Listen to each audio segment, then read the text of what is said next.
Cette vidéo a pour but de bien vous renseigner sur les précautions que vous et vos proches devez prendre afin d'éviter les infections en période de traitement de chimiothérapie.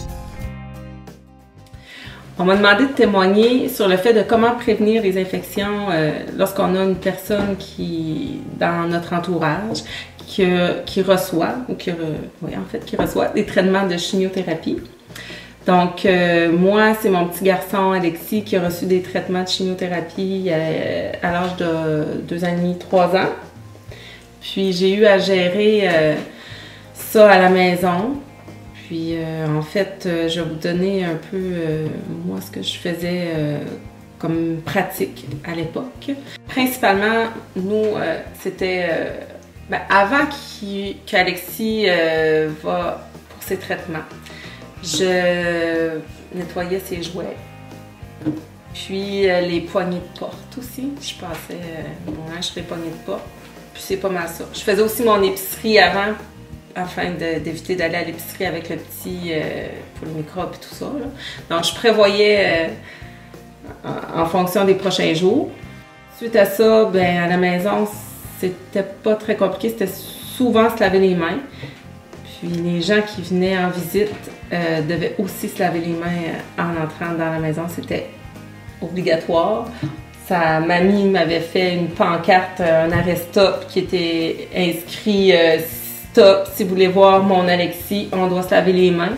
C'était sur la fenêtre de la porte d'entrée. Puis les gens comprennent bien aussi ce que vit l'enfant ou la personne qui est en traitement.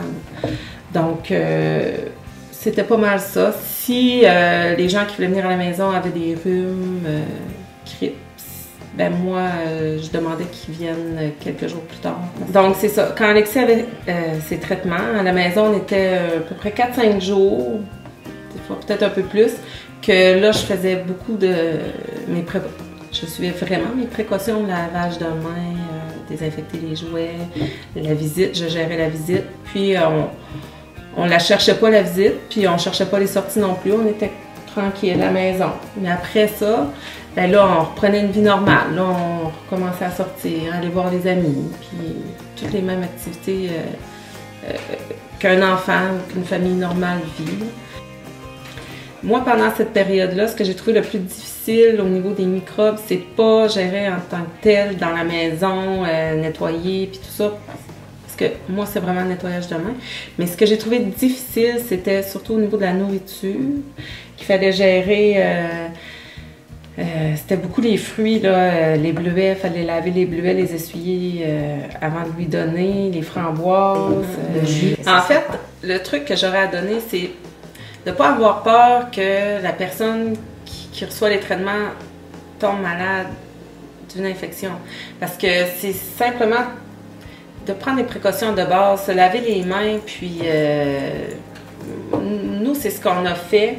Puis j'ai pas vécu avec une peur qu'Alexis tombe malade. Donc, dans le fond, se laver les mains, les poignées de porte. Puis c'est vraiment ce que je faisais. La manette de la télévision. C'est tout. Puis Alexis s'en rendait même pas compte. Ça allait très bien. C'est sûr que s'il aurait fait de la température, j'aurais été consultée. Ou j'aurais appelé mon infirmière pivot. C'est bien de vivre aussi le plus normalement possible, essayer du moins, parce que la famille pouvait venir voir Alexis quand il était en traitement, c'était pas grave. Là. Moi, ma porte n'était pas fermée à personne. Là.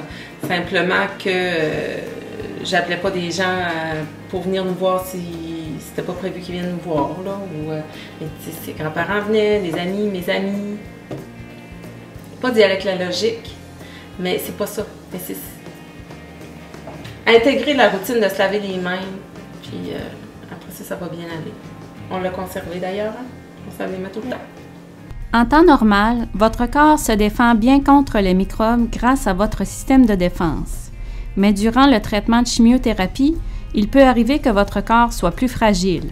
C'est un effet secondaire fréquent de la chimiothérapie qu'on nomme la neutropénie. La neutropénie est la baisse des globules blancs dans votre corps.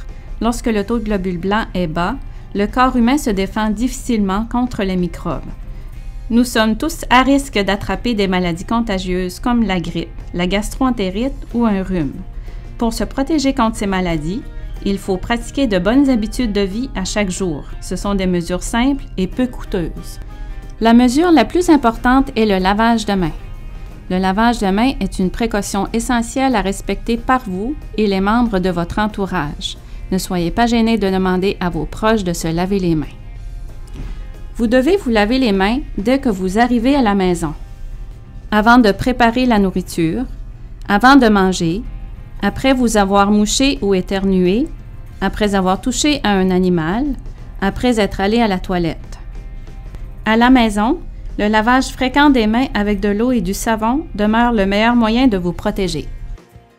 Pour un lavage de mains efficace, mouillez vos mains à l'eau tiède, appliquez du savon, frottez vos mains pendant au moins 20 secondes. Insistez sur le pourtour des ongles, les pouces, les espaces entre les doigts et les poignets. Bien rincez, séchez vos mains avec une serviette propre ou du papier à main. Dans les lieux publics, fermez le robinet avec un papier. On recommande d'avoir une bouteille de liquide désinfectant pour les mains sur vous, contenant au moins 70% d'alcool, tel que du Purell, Stérigel ou autre, afin de vous protéger contre les bactéries dans les milieux publics.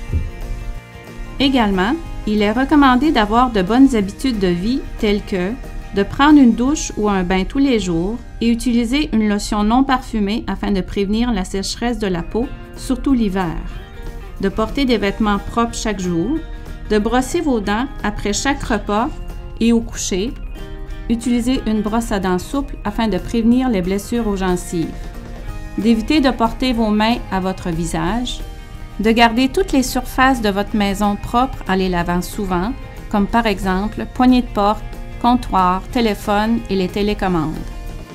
Assurez-vous de respecter le temps de contact qui est inscrit habituellement à l'arrière du contenant. Le temps de contact est le nombre de minutes que les surfaces ou objets doivent demeurer humides. Ce temps est requis pour tuer les microbes. En cas de coupure ou d'égratignure, lavez bien la plaie. Protégez-la avec un pansement et changez celui-ci tous les jours. Si vous présentez une rougeur, un écoulement, une inflammation ou ressentez de la douleur, avisez votre infirmière. Durant toute la période de vos traitements, on vous recommande d'éviter les endroits publics aux heures de pointe, la piscine publique, le jardinage, de même que le contact direct avec la terre, les plantes et les feuilles mortes parce que les moisissures y sont présentes. Évitez également d'entreprendre des travaux qui soulèvent de la poussière, de manipuler des poubelles ou tout déchet tels que les litières à chats, les cages d'oiseaux, etc. Si vous devez le faire, utilisez 2 paires de gants jetables et lavez vos mains avec de l'eau et du savon après les avoir enlevés. Le premier signe d'une infection est la fièvre. Celle-ci doit être détectée et soignée. Prenez votre température par la bouche. Si votre température est de 38 degrés Celsius pendant 1 heure ou plus de 38,3 degrés Celsius, évitez de prendre un médicament qui fait diminuer la température. Exemple, Tylenol, Advil, Motrin, aspirine et présentez-vous à l'urgence. Dès votre arrivée, pour vous protéger, lavez vos mains et portez un masque. Avisez le personnel que vous êtes en traitement de chimiothérapie.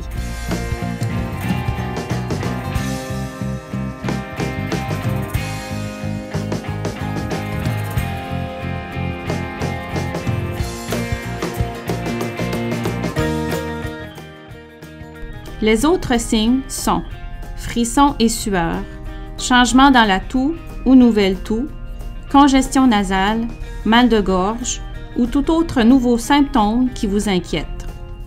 Si vous recevez des soins à domicile et que vous êtes en neutropénie, avisez l'infirmière ou tout autre intervenant afin que ceux-ci portent l'équipement nécessaire pour assurer votre protection. Quand devriez-vous porter un masque? En tout temps lorsque vous sortez de votre maison, particulièrement entre la 6e et la 14e journée suivant le traitement de chimiothérapie, car c'est à cette période où votre système de défense est souvent à son plus bas. Votre conjoint ou conjointe n'a pas besoin de porter un masque, sauf s'il est grippé ou malade. De plus, demandez aux personnes qui veulent vous rendre visite si elles sont malades, nez qui coule, toux, diarrhée, éruption cutanée, feu sauvage, varicelle, mal de gorge, fièvre ou vomissement. Toute personne qui présente un de ces symptômes devrait éviter de vous visiter.